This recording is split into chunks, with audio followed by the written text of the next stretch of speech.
Ruth capítulo 1. Aconteció en los días que gobernaban los jueces, que hubo hambre en la tierra, y un varón de Belén de Judá fue a morar en los campos de Moab, él y su mujer y 2 hijos suyos. El nombre de aquel varón era Elimelech, y el de su mujer Noemi. Y los nombres de sus hijos eran Malón y Kelión, efrateos de Belén de Judá. Llegaron pues a los campos de Moab y se quedaron allí. Y murió Elimelech, marido de Noemi, y quedó ella con sus 2 hijos, los cuales tomaron para sí mujeres moabitas. Y el nombre de una era Orfa, y el nombre de la otra Ruth. Y habitaron allí unos 10 años. Y murieron también los 2, Malón y Kelión, quedando así la mujer desamparada de sus 2 hijos y de su marido. Entonces se levantó con sus nueras y regresó de los campos de Moab, porque oyó en el campo de Moab que el Señor había visitado a su pueblo para darles pan. Salió pues del lugar donde había estado, y con ella sus 2 nueras, y comenzaron a caminar para volverse a la tierra de Judá. Y Noemi dijo a sus 2 nueras: Andad, volveos cada una a la casa de su madre. El Señor haga con vosotras misericordia, como la habéis hecho con los muertos y conmigo. Os conceda el Señor que halléis descanso cada una en casa de su marido. Luego las besó, y ellas alzaron su voz y lloraron. Y le dijeron: ciertamente, nosotras iremos contigo a tu pueblo. Y Noemi respondió: volveos, hijas mías, ¿para qué habéis de ir conmigo? ¿Tengo yo más hijos en el vientre que puedan ser vuestros maridos? Volveos, hijas mías, e idos, porque yo ya soy vieja para tener marido. Y aunque dijese esperanza tengo, y esta noche estuviere con marido, y aun diese a luz hijos, ¿habíais vosotras de esperarlos hasta que fuesen grandes? ¿Habíais de quedaros sin casar por amor a ellos? No, hijas mías, que mayor amargura tengo yo que vosotras, pues la mano del Señor ha salido contra mí. Y ellas alzaron otra vez su voz y lloraron. Y Orfa besó a su suegra, mas Ruth se quedó con ella. Y Noemi dijo: he aquí tu cuñada se ha vuelto a su pueblo y a sus dioses. Vuélvete tú tras ella. Respondió Ruth: no me ruegues que te deje y me aparte de ti, porque a donde quiera que tú fueres, iré yo, y donde quiera que vivieres, viviré. Tu pueblo será mi pueblo, y tu Dios, mi Dios. Donde tú murieres, moriré yo, y allí seré sepultada. Así me haga el Señor y aun me hallada, que sólo la muerte hará separación entre nosotras 2. Y viendo Noemi que estaba tan resuelta a ir con ella, no dijo más. Anduvieron pues ellas 2 hasta que llegaron a Belén. Y aconteció que habiendo entrado en Belén, toda la ciudad se conmovió por causa de ellas. Y decían: ¿no es esta Noemi? Y ella le respondía: no me llaméis Noemi, sino llamadme Mara, porque en grande amargura me ha puesto el Todopoderoso. Yo me fui llena, pero el Señor me ha vuelto con las manos vacías. ¿Por qué me llamaréis Noemi? Ya que el Señor ha dado testimonio contra mí, y el Todopoderoso me ha afligido. Así volvió Noemi, y Ruth la moabita, su nuera, con ella. Volvió de los campos de Moab, y llegaron a Belén, al comienzo de la siega de la cebada. Hasta aquí. Todos y cada uno de nosotros, de alguna forma, somos consecuencias de un pasado. Cada uno de los que está aquí ha traído un pasado del cual, de alguna forma, sufre sus consecuencias. Consecuencias que muchas veces son por nuestros propios errores, cosas que hemos cometido y sufrimos ahora la consecuencia de ello, pero que también a veces son por circunstancias que no entendemos ni comprendemos por qué han ocurrido. Pero la realidad es que ante esa situación podemos tomar diferentes posturas. Y encontramos que muchas veces la gente prefiere pensar en esa realidad de la influencia de su pasado para excusar lo que es su vida ahora, para de alguna forma evitar su responsabilidad sobre lo que va a hacer con su vida ahora. Y así le echa la culpa a sus padres o a las circunstancias en las que vive, el país en el que se encuentra, la situación económica, las relaciones que ha tenido, para de alguna forma evitar tener que reconocer su responsabilidad. Pero Nuestra historia, la historia de Ruth, nos muestra un camino más excelente, un camino mejor con el cual enfrentarnos a la vida, que es ver la mano de Dios, el Creador, detrás de todo lo que nos pasa. Esto que los cristianos llamamos providencia es el gran tema de este libro de Ruth. El reconocer que no hay un Dios que ha puesto en marcha este mundo y como un reloj lo ha dejado y se ha marchado, sino hay un Dios que cuida de cada detalle, de cada pequeña cosa de nuestra vida. Y la fe de la que nos habla este libro es poder ver a Dios detrás incluso de las cosas más terribles. Poder ver la mano de Dios, su mano soberana, incluso en las situaciones más difíciles. Y en ese conflicto surgir una relación de confianza, un encuentro con el Dios vivo que cambie toda nuestra vida. La historia de Ruth ocurre en un tiempo realmente difícil, en la historia de Israel. Ocurre en el tiempo de los jueces, nos dice nuestro primer versículo. El tiempo de los jueces era el tiempo en el cual al final del libro de los jueces, versículo 25, leíamos que en esos días no había rey en Israel y cada uno hacía lo que bien le parecía. Es una época no muy diferente, por lo tanto, a la nuestra. Una época en la cual aparentemente Dios no está con un enorme palo dispuesto a dar un golpe a cada uno que se desvía de su camino, sino una época en la cual el hombre libremente puede seguir su camino y decidir obedecerle o simplemente seguir su propia voluntad. Y esto que ocurrió en aquella época lo vivimos una y otra vez en nuestra propia vida.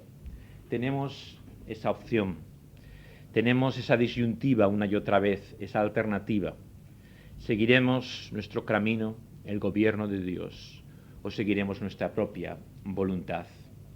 Y el libro de Ruth nos lleva de la transición de esta época de los jueces al comienzo de la monarquía, al comienzo de los primeros reyes que encontramos en el libro de Samuel, en los dos libros de Samuel, y que va a significar un cambio fundamental para la historia del pueblo de Israel, pero también un cambio fundamental que de alguna forma ha de vivir todo aquel que llega a conocer a Dios como su Dios.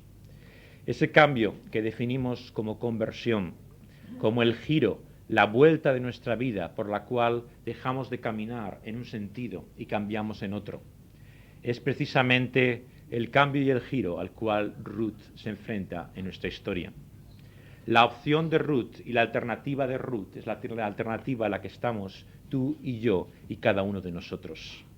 La opción que Ruth se encuentra en ese camino, en ese cuadro patético de aquellas dos mujeres solas y desamparadas en tierra de nadie, es la opción en la que nos encontramos tú y yo. Pero esa opción no es fácil. La vida es dura y lo que los personajes de esta historia han vivido es una triste y grande tragedia. Nuestra historia nos cuenta que en esa época hubo hambre en la tierra. Y esa tierra es la única tierra de la cual habla la mayor parte de la Biblia, la tierra prometida, la tierra que Dios había anunciado que iba a dar a su pueblo y entregó como una tierra que fluiría leche y miel. Y en esa tierra llena de posibilidades viene ese elemento extraño, el hambre. En ese lugar llamado Belén de Judá, Belén que significa literalmente la casa del pan, el lugar donde precisamente el pan abunda, más conocido también por su nombre hebreo de Efrata, que significa fructífero, lo que da fruto. Aquel lugar que debía dar fruto y de estar lleno de pan, aparece ahora sufriendo hambre. Y esa es la tragedia con la que comienza nuestra Biblia y nuestra propia vida. Vivimos en un mundo lleno de posibilidades, un mundo que está hecho para estar lleno de fruto, de prosperidad y de bendición. Un mundo en el cual conocer el bien y estar llenos de vida. Pero como en nuestra historia nos encontramos que incomprensiblemente algo no funciona bien. Hay algo extraño y anormal. Esa tierra que debía dar fruto está llena de hambre. E inevitablemente surgen una y otra vez a lo largo de esta situación los porqués. ¿Por qué? Donde debería haber vida, hay muerte. ¿Por qué donde debería haber bendición y prosperidad, hay pobreza y desolación? Y se nos habla de un varón que vivía en Belén de Judá y que fue a morar a los campos de Moab. Él, su mujer y 2 hijos suyos. ¿Qué era Moab? Moab no solamente era una tierra al lado de la tierra de Belén de Judea, sino que era una tierra en la cual vivían otros pueblos, otras gentes, gentes que no conocían el mismo Dios, gentes que vivían de una forma diferente. Eran pueblos, los moabitas, que habían tenido una historia difícil de relación con los judíos. Habían tenido oposición, guerras, había habido situaciones en las cuales habían estado oprimidos incluso por ellos mismos y dominados. Era un lugar extraño para que un judío se encontrara allí. No era el primer lugar al cual pensaría alguien que un israelita iría cuando tuviera necesidad de pan. Pero esa es la historia de nuestra propia vida. De alguna forma estamos en tierra ajena. Vivimos como extranjeros en una tierra a la cual no pertenecemos. Y lo que nuestro texto nos dice es que hemos llegado aquí por nuestra propia voluntad. Y eso es lo primero que debemos entender y comprender. Si hay hambre en la tierra, si hay necesidad y si nos encontramos en tierra extranjera, no es algo completamente ajeno a nuestra voluntad. Ciertamente que no comprendemos directamente la causa de muchas cosas de las que ocurren, pero sin embargo hay una responsabilidad última que la palabra de Dios quiere que entendamos una y otra vez, que es la responsabilidad de que el hombre, habiendo sido creado para vivir en un jardín, en un paraíso que cultivar para la gloria de Dios, prefirió abandonarlo y tomar su propio camino.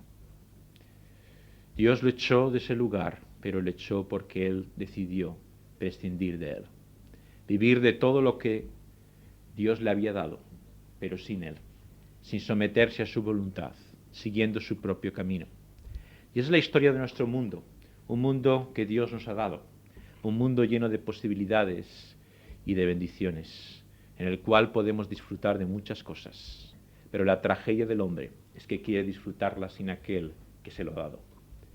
Quiere vivir como Él quiere vivir y ha cogido las instrucciones que Dios le ha dado, este libro que venía con aquello que había recibido para saber cómo vivir, y las ha tirado a la basura. Y ha dicho: yo sé mejor cómo vivir, yo sé mejor cómo funciona este mundo, yo sé mejor cómo han de hacerse las cosas. Y cuando el manual de instrucciones se tira a la basura, el aparato es muy difícil de manejar. Por mucho que pensamos que realmente podemos escarbar y mirar, descubrir por nosotros mismos cómo funciona, una y otra vez vemos que el mundo, por mucho que se analice, por mucho que se estudie e investigue sus problemas, el hombre no tiene solución para ellos. ¿Por qué? Porque ha abandonado el manual de instrucciones. Ha prescindido del único que podía dar sentido y razón a esa nuestra vida, que es su Creador. Y aquel hombre tomó ese camino, él, su mujer y los 2 hijos suyos. Y el nombre de aquel varón era Elimelech. Y fijaos en el aspecto que resalta de su nombre. Elimelech significa Dios es Rey. Así cada uno de nosotros ha sido hecho bajo ese sello de la soberanía de Dios. El propio mundo ha sido creado para reconocer que Dios lo ha hecho y que Dios gobierna. Sin embargo, como en nuestra historia, Elimelech se encuentra en tierra extraña, huyendo del hambre y buscando el pan, donde aparentemente sería el último lugar que iría a buscarlo. Y esa es la realidad de cada uno de nosotros. Hemos sido hechos para servir y obedecer a Dios, para que Dios sea nuestro Rey. Pero la realidad es que hemos seguido nuestro propio camino y hemos ido a buscar ese pan allá donde solamente se nos ofrece aparentemente un bien temporal. Así, Elimelech marcha, pensando que va a estar un tiempo, hasta poder cubrir una necesidad en aquel lugar. Y se encuentra que aquel sitio que tanto prometía era finalmente un espejismo. Y allí, donde va buscando mantener su vida, va a encontrar la tragedia que va a asolar a su vida y a su familia. Y fue con su mujer, Noemi. Noemi, que tenía también hijos que llevaban dos nombres significativos. Uno hace referencia al desfallecimiento y otro a la enfermedad, Malón y Kelión. No sabemos si tenían esos nombres porque eran ya particularmente frágiles y estaba en peligro precisamente por eso su vida, o eran nombres que habían recibido al ser nombres cananeos de alguna forma en aquel tiempo. Pero lo cierto es que van allí intentando sobrevivir. Al fin y al cabo, lo que hacemos cada uno de nosotros en esta vida. Nadie por naturaleza busca su propia destrucción. Tenemos que encontrarnos en una situación de crisis tal para intentar acabar con nuestra propia vida. El instinto natural de cada uno de nosotros es la supervivencia. Y aquellos hombres, como cada uno de nosotros, busca sobrevivir, encontrar lo necesario, pero lo busca en tierra extraña y en lugar extranjero.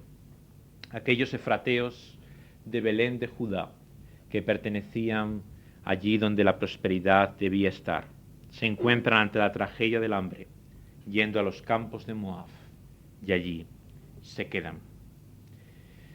Y la muerte es una realidad en un sentido natural, pero en otro es lo menos natural que encontramos en esta vida. La muerte es la contradicción de todo lo que significa la vida. Estamos hechos para disfrutar y para conocer todo lo que significa la vida en su plena salud y bendición.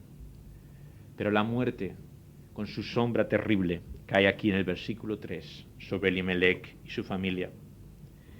Elimelech murió.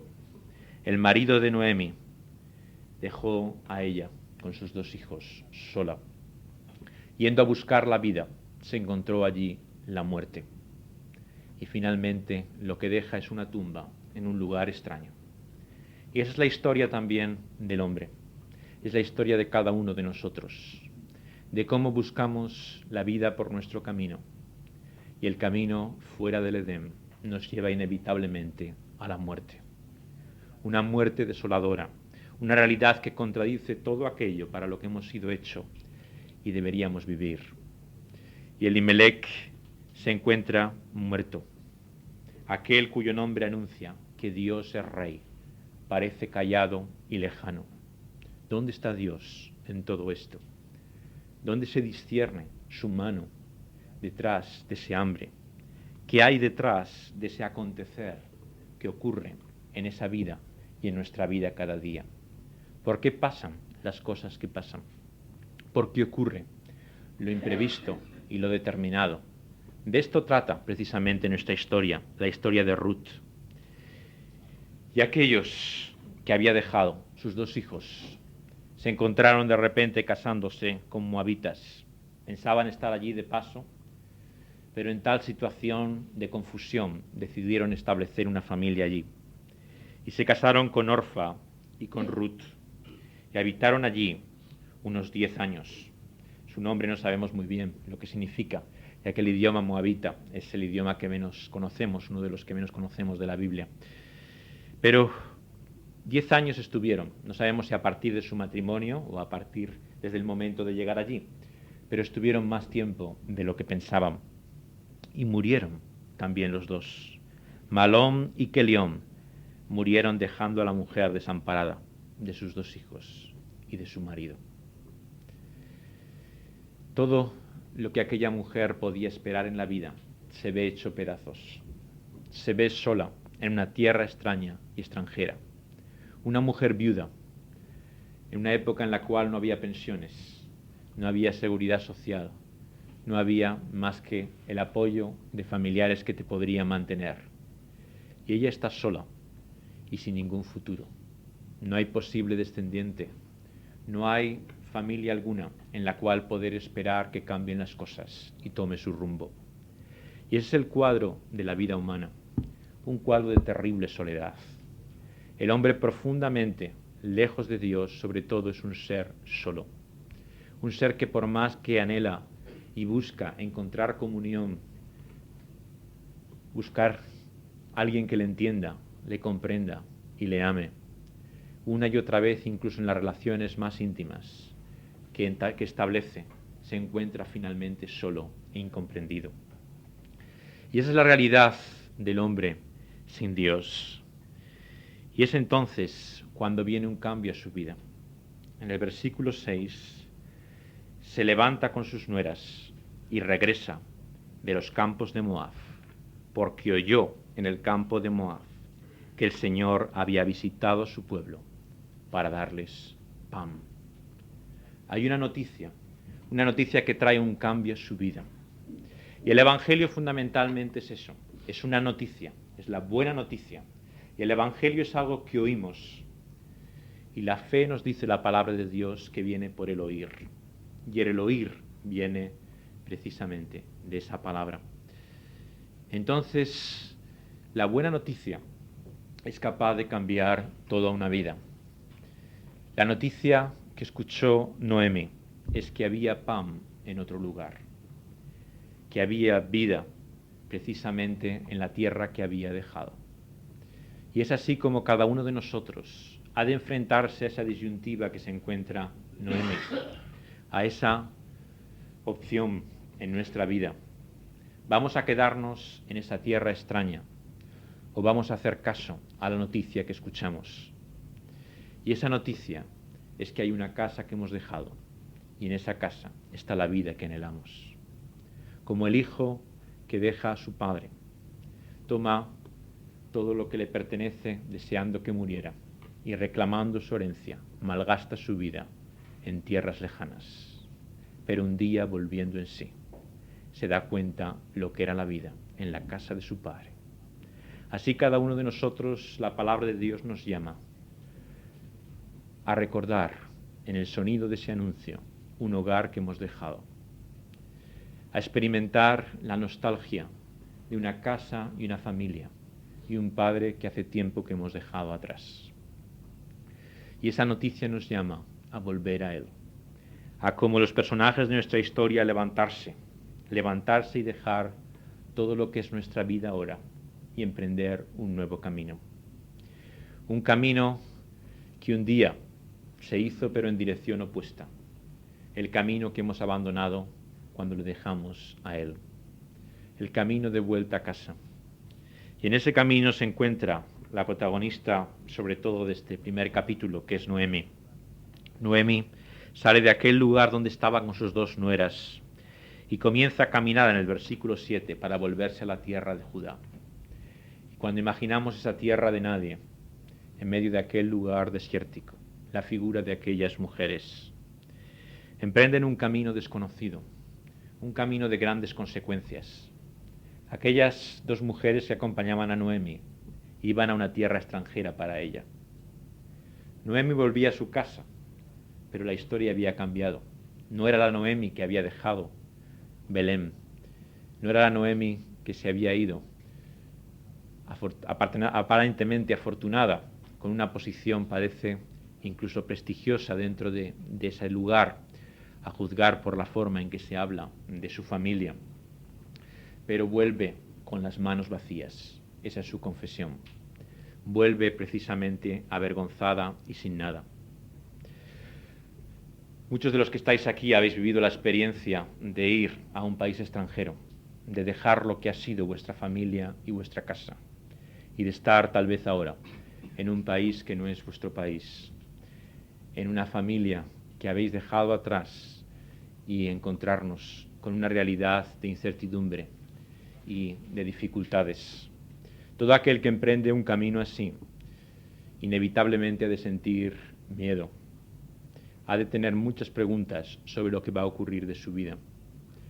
Pero nuestra vida, amigos, es un viaje en el cual precisamente lo importante es saber hacia dónde vamos. Lo importante es conocer precisamente el mapa que debemos seguir.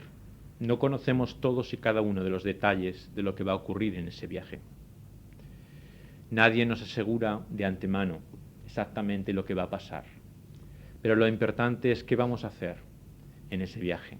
Cómo vamos a reaccionar ante aquello que es imprevisto y desconocido.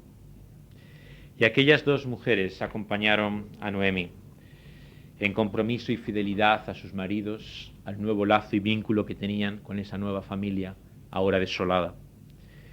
Y Noemi dice a sus nueras una y otra vez, con mucha insistencia, ¿verdad?, que vuelvan a su casa. Ella siente una carga tremenda. Es como si hubiera puesto un peso sobre ellas que solamente ella pudiera librarles. El peso de la responsabilidad que tenían por Noemi. Ellas por sí mismas no se veían libres de volver a su tierra y a su casa. Solamente Noemi podía liberarlas de esa responsabilidad. Y Noemi muestra aquí la realidad, en primer lugar, de su fe, en el cuidado y en el interés que pone por aquellas dos mujeres, por las consecuencias de lo que significaba emprender ese viaje con ella.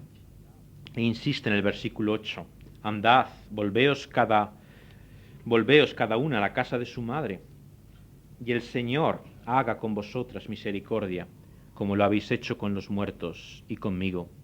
Que os conceda el Señor que halléis descanso, cada una en casa de su marido. Las palabras de Noemi invocan por primera vez el nombre de Dios, pero no cualquier nombre, el nombre del Dios que se ha mostrado en su pacto y en su alianza, el nombre del Dios que llega a un encuentro personal y que se utiliza particularmente, sobre todo en el primer libro de la Biblia, en Génesis y en algunas partes de la Escritura. Ese nombre con el cual Dios se da a conocer de una forma muy particular a aquel que tiene una relación personal con Él. Y es la relación que Noemi tenía con Dios. Y Noemi sabía que ese Dios era el Rey. Ese Dios gobierna y manda. Y ese Dios era Dios en Moab como era Dios en su tierra. Y por eso la invocación que hace a Dios es que Dios cuide de ellas en su propia tierra. Porque ese Dios no conoce fronteras. No es como el Dios que ellas han dejado atrás. Aquel Dios que Mos se llamaba, un Dios terrible que conocían los moabitas, al cual dedicaban incluso sacrificios humanos para aplacarle y mantenerle satisfecho. Era un Dios que no era a imagen y semejanza de nuestras mezquindades y ruindades. Era un Dios ciertamente grande, ciertamente incomprensible, pero un Dios en el cual podía confiar. Y es por eso que pide que Dios tenga misericordia de ellas, que vuelvan a casa de su madre y que muestre también Dios descanso para ellas cada una en una nueva relación con un nuevo marido. Y las besa, toma la iniciativa para despedirse y ellas, emocionadas, lloran y le dicen: ciertamente nosotras iremos contigo a tu pueblo. Muestran cierta resolución membrada, con seguridad, pero Noemi responde, no satisfecha: volveos, hijas mías, ¿para qué habéis de ir conmigo? ¿Tengo yo más hijos en el vientre que pueda dar para ser vuestros maridos? Era la costumbre entre los judíos que cuando moría el marido, aquel que era el hermano del marido tenía la obligación de tomar a esa mujer viuda como su mujer y levantar descendencia. El primer hijo que tenía de esa nueva relación era como si fuera el hijo de aquel que había muerto, y así se mantenía su descendencia. Pero esto era imposible en el caso de Noemi. Ella ni siquiera estaba en condiciones de poder dar a luz, dice, y aún así habrían de esperar hasta que ella pudiera dar a luz, en el caso de que eso fuera posible. Aunque dijese: esperanza tenga, y esta noche estuviere con marido, y aún diese a luz hijos, ¿habíais vosotros de esperar hasta que fueran grandes?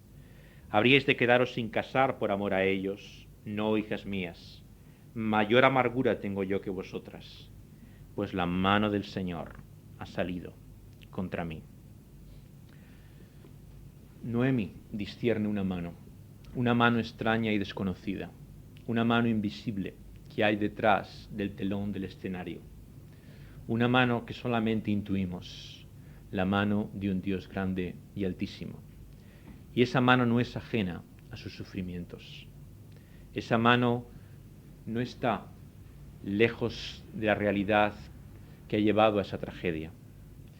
Y esa mano, la siente Noemi, está contra ella. Y es así como el que realmente llega a conocer a Dios, cuando discierne por primera vez la mano de Dios, su primera preocupación al reconocer su responsabilidad es precisamente ver esa mano como en contra nuestra. Para poder ver a Dios como nuestro amigo, de alguna forma le hemos tenido que ver antes como nuestro enemigo. Para poder conocer la justicia de Dios, tenemos que conocer antes su ira. Para poder conocer su amor y misericordia, tenemos que reconocer en primer lugar la realidad de su juicio sobre nosotros. Y esto es una matemática invariable en toda la palabra de Dios. Nadie puede llegar a ser hijo de Dios ni parte de su familia que no ha vivido antes el peso de esa responsabilidad. Es como el que mira por la ventana y observa y ve la tormenta afuera, pero hasta que no discierne que esa figura oscura que hay sufriendo la tormenta es su propia figura, vive lejos y fuera del escenario. Es como el que mira a un enfermo que está padeciendo y agonizando en una cama, y hasta que no descubre los rasgos de su propio rostro en aquella cara, realmente no reconoce cuál es ese mal, no reconoce la gravedad de esa enfermedad. Es como el que lee la Biblia y solamente lee acerca de guerras extranjeras, de pueblos extraños y cosas curiosas, pero no entiende hasta un día que de quien está hablando es de él mismo, que quien está realmente en ese momento dirigiendo la palabra de Dios es sobre ti y sobre la tragedia a la cual te enfrentas. Y es por eso que Noemi ve la mano de Dios contra ella, porque reconoce la realidad de todo lo que ha sido su vida hasta ahora. Siente el peso realmente de lo que significa la tragedia, pero también su responsabilidad. Y ellas al alzar su voz lloran. Y Orfa finalmente toma la iniciativa, besando a su suegra, se despide, pero Ruth se queda con ella. Noemi le dice: tu cuñada se ha vuelto a su pueblo y a sus dioses, vuélvete tú tras ella. Emprender el camino a casa no era simplemente volver con su madre y su familia, era volver a sus propios dioses. Tomar el camino de Noemi era tomar el camino del Dios de Noemi. Llegar a reconocer no solamente que ese pueblo es tu pueblo, sino que ese Dios quieres que sea tu Dios. Y Noemi está en el momento de elegir. Puede tomar el camino de Orfa y seguir hacia atrás, o puede seguir hacia adelante. La enseñanza de Orfa es esta, es la diferencia que hay entre los sentimientos y la fe. Orfa está conmocionada, Orfa llora en lágrimas y siente en su corazón deuda de gratitud y fidelidad a Noemi. Pero la diferencia entre Orfa y Noemi no está en los sentimientos. Ambas sienten igualmente afecto por Noemi. La diferencia está en la realidad de la fe. Orfa vuelve a su propia tierra y así vuelve a sus propios dioses y la vida que ha dejado atrás. Pero Ruth toma un nuevo camino y de esta forma se enfrenta al Dios de Ruth.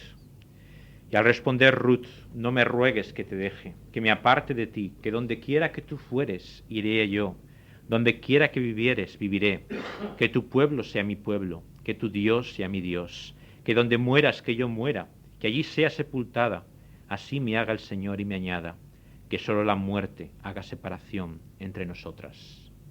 Entonces Noemi vio su resolución y su decisión a seguirla. Lo que Ruth dice es una gran declaración central a este libro y central a lo que es la realidad de la fe. La fe es un compromiso y lo que vemos aquí es que Ruth se compromete a una serie de cosas. En primer lugar, vemos en la palabra de Dios que el compromiso de Ruth, en primer lugar, es a emprender un camino, a emprender el camino que Noemi ha llevado, el camino que lleva a Belén. Y en ese camino, ella lo único que sabe es que va a aferrarse a ella, va a agarrarse a ella y seguir ese camino. Y es así que el camino que Jesús nos ofrece, el camino que Dios nos presenta en su palabra, es un camino en el cual no se nos avanza de antemano las dificultades que vamos a tener. Lo que se nos dice es que debemos unirnos a aquel que nos ha llamado y seguir ese camino. Y a continuación, Ruth le dice que donde quiera que ella viva, ella va a vivir. Y el camino del cristiano no es simplemente un camino al cielo, es un camino allá donde está Dios. Donde está Dios es donde está el cielo. Donde Dios reina, donde está su presencia y su comunión y su amor perfecto, es donde está nuestra vida para nosotros.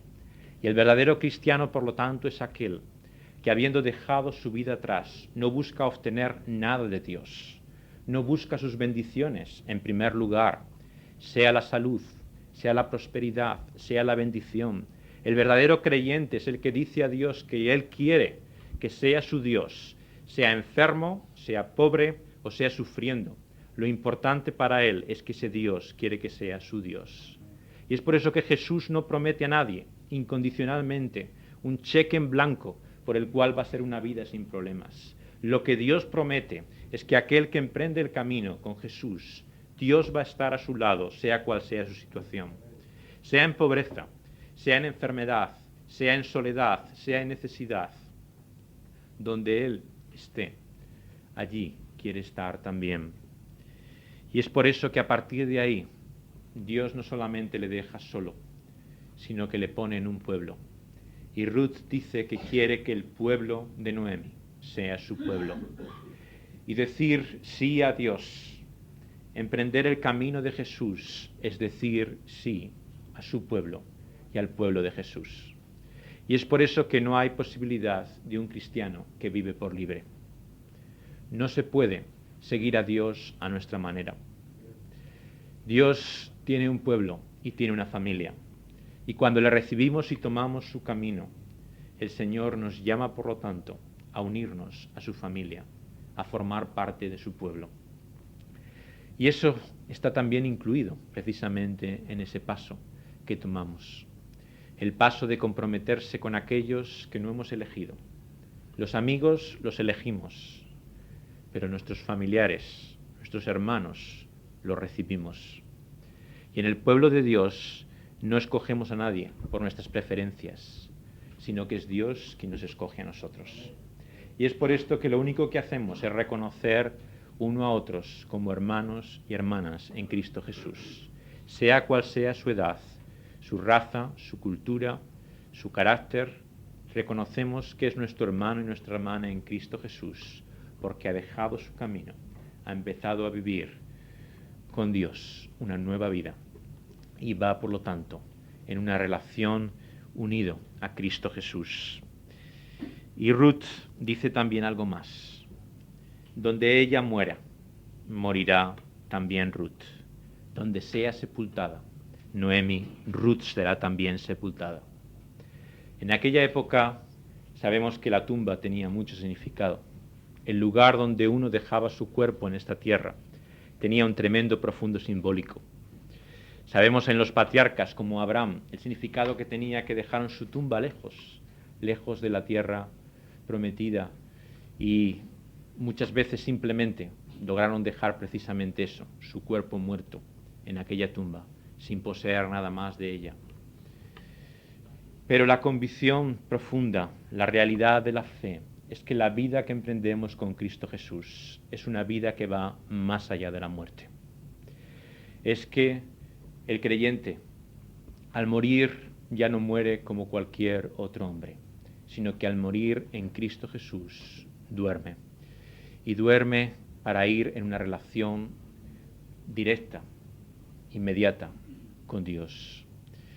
De esa forma, el cementerio para el cristiano se convierte en un dormitorio, en un lugar donde espera solamente el momento de la plena resurrección, no solamente de nuestra alma, sino de nuestro cuerpo. Dios quiere darnos no solamente una vida en esta tierra, quiere darnos una vida eterna. Como leíamos en las palabras del Evangelio según San Juan, capítulo 6, aquel que toma del pan de vida, que es Cristo Jesús, aquel que le recibe y le hace suyo. El Señor repite una y otra vez en ese capítulo: yo le resucitaré en el día postrero. Una y otra vez repite: yo le daré vida y un nuevo cuerpo después de su muerte. Al unirnos a Cristo Jesús, adquirimos por lo tanto la seguridad de una vida eterna, de que ese cuerpo que entregamos es como una semilla que echada en tierra va a dar nueva vida y que va a volver a la vida, va a resurgir. Y esa realidad que el Señor ha anunciado y que hará realidad cuando vuelva por segunda vez a este mundo, convertirá esta tierra en una nueva tierra, en la cual Él gobernará y reinará por fin, finalmente, sobre todos los hombres. Y cuando aquellas dos mujeres llegan a Belén, al final de nuestra historia, y entran en Belén, toda la ciudad está conmovida porque reconocen a Noemi. Noemi no quiere ya ser llamada Noemi, sino Mara, que significa amarga. Su nombre significaba placentera, plena, llena de vida. Y ahora, aparentemente, lo único que conoce es amargura. Pero fijaos lo que dice Noemi: porque en grande amargura me ha puesto el Todopoderoso. Noemi ve la mano de Dios detrás de su propia amargura. Esto es tremendo de pensar. Pero eso es la realidad de la fe. La realidad de la fe, precisamente, es la confianza que uno puede tener, que incluso en medio de la amargura, incluso en medio del resentimiento, cuando uno dice a Dios: ¿por qué? ¿Por qué permites esto?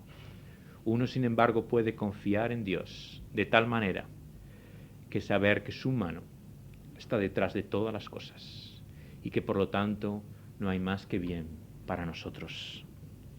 Y es así como dice Noemi en el versículo 21: yo me fui llena, pero el Señor me ha vuelto con las manos vacías. ¿Por qué me llamaréis Noemi? Ya que el Señor ha dado testimonio contra mí y el Todopoderoso me ha afligido. Y así volvió Noemi y Ruth la Moabita, su nuera, con ella, de los campos de Moab, y llegaron a Belén al comienzo de la siega de la cebada. Así Noemi volvió con las manos vacías, volvió sin nada.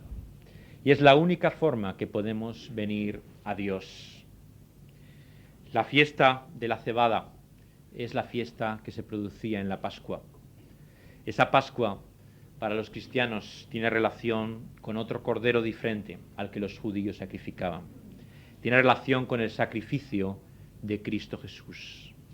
En la Pascua, los creyentes confiesan y recuerdan que hay un cordero que ha muerto por nuestros pecados, que es Cristo Jesús. Y por lo tanto, esa cruz está en el mismo centro de la fe cristiana. Y esa cruz es la que nos habla precisamente del cuidado de Dios, de la realidad de que puede haber amargura, puede haber aflicción. Podemos conocer, como Noemi conoció, semejante tragedia y sin embargo clamar con todo nuestro corazón que Dios está con nosotros. En la cruz el Cordero clama, el Hijo clama al Padre: Dios mío, ¿por qué me has abandonado? Hay preguntas sin respuesta, hay confusión, hay dolor, hay amargura y lágrimas, pero sobre todo hay una gran declaración: Dios no nos ha dejado. Dios, de una forma extraña e incomprensible, está obrando por esa cruz el camino para venir a Él. Y es así que en nuestra vida podemos conocer situaciones de amargura y de grande aflicción, no entender el porqué de las cosas, sentirnos incluso resentidos contra Dios por la forma como Dios nos ha tratado, y sin embargo confiar en fe, que Dios está haciendo todas las cosas para nuestro bien, que Dios está abriendo un camino, como abre esa cruz, para llegar a Él.